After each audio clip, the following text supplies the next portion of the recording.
Keretakan di dalam rumah tangga adalah sesuatu yang paling dikhawatirkan, paling ditakutkan bagi sepasang suami dan istri. Karamnya rumah tangga adalah membuktikan kegagalan kita di dalam mempertahankan rumah tangga kita. Apalagi jika kata-kata yang keluar dari suami atau istri adalah kalimat seperti, kalau bukan karena anak, saya pasti sudah gak mau lagi bersama kamu. Kalau bukan karena anak, saya pasti sudah pisah sama kamu. Kalimat ini adalah kalimat yang sangat memprihatinkan. Kalimat yang sangat membuat hati setiap insan yang mendengar akan miris sekali. Ini seolah-olah menandakan benteng pertahanan rumah tangga kita itu sudah setipis kulit bawang. Sudah tidak ada lagi yang bisa diharapkan untuk mempertahankannya. Oleh karena itu, kita mesti menjaga bahtera rumah tangga ini dengan sebenar-benarnya. Di dalam syariat kita selalu mengajarkan tahapan demi tahapan. Bagaimana ketika bahtera itu telah diguncang dengan problematika yang amat sangat berat. Kita percaya bahwa di dunia ini tidak ada rumah tangga yang mulus-mulus saja. Pasti ada saja ujian. Dan di setiap ujian yang ditimpakan Allah kepada sebuah rumah tangga, maka Allah akan memberikan balasan sesuai dengan kadarnya. Ketika bahtera ini sedang berada pada posisi yang sangat rawan sekali untuk bisa pecah, maka suami istri harus betul-betul menggunakan kecerdasan. Sikap nuzus atau sikap membangkang seorang istri, ini bukan hanya terjadi pada istri, bahkan terjadi pada suami. Nah, ketika ini terjadi pada suami, maka seorang istri harus menggunakan kecerdasannya. Dia harus meletakkan cara, upaya agar kiranya bisa menyelesaikan problematika yang berat itu di dalam rumah tangga. Jangan memperturutkan emosional, meledak-ledak sampai kemudian hilang kontrol. Ketahuilah, di saat Anda melakukan itu, maka syaitan bertepuk tangan. Sebab apa? Syaitan itu kalau sudah melihat rumah tangga muslimin sudah berada di ambang kehancuran, dia sangat senang sekali. Maka upayakan buat syaitan itu menjadi marah terhadap sikap kita. Oleh karena itulah kita belajar dari rumah tangga orang-orang soleh, di mana bukan tidak ada konflik, bukan tidak ada keributan dalam rumah tangga orang-orang soleh, tapi mereka bisa memanajemen dengan baik. Lihatlah rumah tangga yang diisi dengan problematika ekonomi yang sulit misalnya. Kan biasanya urusan rumah tangga ribut sampai berujung pada perceraian itu biasanya motif yang paling cukup besar, salah satunya adalah masalah ekonomi.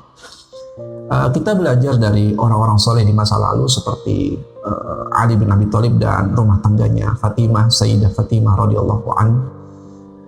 Mereka satu kali pernah ribut keras, kemudian Rasulullah SAW seperti biasa berkunjung ke rumah Fatimah dan mencari dengan kalimat di mana Ali bin Abi Thalib. Ternyata Ali bin Abi Thalib baru saja ribut dengan anaknya Fatimah. Kata Fatimah, baru saja kami bertengkar, kata Fatimah radhiyallahu anha. Maka kemudian Rasulullah SAW tahu bahwa ini ada masalah berat. Maka sikap Rasulullah SAW saat itu bukan malah bertanya, mengorek apa masalah rumah tangganya. Rasulullah justru seperti orang tidak mau tahu terhadap masalah. Dan begini memang harus bersikap sebagai orang tua. Orang tua itu kalau lihat anak punya masalah, sedih sih sedih iya, tapi coba belajar untuk tidak mau tahu terhadap rumah tangga anaknya. Biarkan anak itu menyelesaikan rumah tangganya sendiri, masalah rumah tangganya sendiri. Jangan dicampuri kalau memang belum anaknya sendiri yang memberikan lampu hijau kepada orang tuanya. Kecuali anak sudah memberikan lampu hijau. Kalau anak belum memberikan lampu hijau, upayakan pura-pura tidak tahu terhadap masalah. Maka Rasulullah, yang dilakukan Rasulullah, perintahkan sahabat untuk mencari Ali bin Abi Thalib. Ternyata apa? Ali bin Abi Thalib justru ditemui sedang tidur di pinggir Masjid Nabawi. La haula wala quwata illa billah. Orang punya masalah, lari ke masjid tidur. Itu enak banget memang. Ya, masih bagus larinya ke masjid itu. Kalau zaman sekarang orang punya masalah larinya, ya Allah, ke wadon baru kalau bahasa orang kita. Orang punya masalah larinya kemana? Ke dugem. Wah, ini udah celaka. Ali bin Abi Thalib larinya kemana? Ke masjid. Ngapain di masjid? Tidur. Jadi biasanya orang kalau punya masalah emosional sedang meledak-ledak, baiknya ambil air wudhu, tidur. Ini belajar dari orang soleh, Ali bin Abi Thalib. Gitu. Jangan malah istrinya duduk, emosi, dianya berdiri. Wah, ini udah makin jadi itu. Istrinya nggak terima, berdiri lagi lebih tinggi. Makin kencang keributan di dalam rumah tangga. Itu rasanya sulit. Begitu istri emosionalnya meledak, yang dilakukan suami adalah dipegang tangan istrinya itu. Teori gampang, Ustaz. Tapi kalau gitu praktek, wah susahnya bukan main. Kalau sulit, maka plan B. Lebih baik tinggalkan. Ya. Ini opsi, sebenarnya pilihan-pilihan yang dilakukan oleh orang soleh. Kalau ditinggalkan, malah menambah runyam masalah, maka jangan tinggalkan. Kadang-kadang komunikasi-komunikasi yang sulit dipahami oleh seorang suami ini yang kadang-kadang sering memicu pertengkaran yang hebat dalam rumah tangga. Kalau gitu, pergi dari rumah, kata istrinya. Sebenarnya itu istri ingin mengatakan dalam bahasa komunikasi yang tepat. Jangan kamu pergi dari rumah, bahasanya sebenarnya begitu. Tapi si suami karena tidak memahami bahasa komunikasi atau suara hati istri, kalau yang lagi rame kan suara hati istri itu ya. Tidak memahami suara hati istri, pikirnya ketika disuruh pergi, pergi. Ketika suami pergi, wah itu tambah hancur, tambah runyam itu. Kalau istri sudah mengatakan pergi dari rumah, itu sebenarnya jangan pergi maknanya. Begitu suaminya melangkah 2 langkah dari keluar rumah, keluar dari pintu dilabrak sama istrinya. Bro, pergi kamu. Saya tidak mau lihat muka kamu lagi. Itu sebenarnya bahasa komunikasi yang lainnya adalah jangan kamu pergi. Dia maunya itu buka pintunya, dipegang tangannya, minta maaf kepada istri. Maunya sebenarnya begitu. Cuman diungkapkan dalam bahasa komunikasi istri yang sedang emosional, itu tidak bisa dipahami kecuali oleh orang-orang yang punya akal sehat dengan baik. Makanya gara-gara komunikasi ini akhirnya muncul problem-problem yang kadang-kadang luar biasa.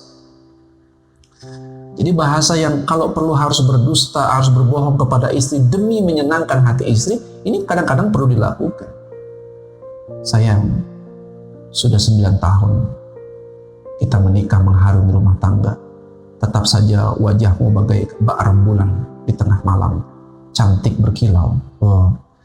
Padahal kita tahu wajahnya sudah tidak lagi secantik saat dia menikah. Apa kata istri? Gombal kamu.